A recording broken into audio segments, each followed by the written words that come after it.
nagsasabi bawal daw mapagod? Hindi bawal ang mapagod kasi tao lang tayo. Ang kailangan lang nating magpahinga. Ang dapat gawin sa buhay, kahit sa kabila ng ating pagod, ay huwag tayong sumuko. Have time to relax. Let's set a time. Let's have some time for ourselves.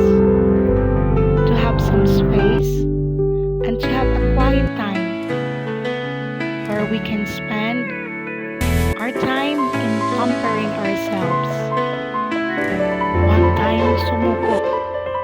Pahinga lang ang nararapat. Yan kapag tayo ay napapagod. At lahat. Higit sa lahat, isipin natin na ang totoong pahinga natin ay na sa ating buhay at nagmamahal na Diyos. Huwag tayong sumuko. Tayo'y muling tumayo at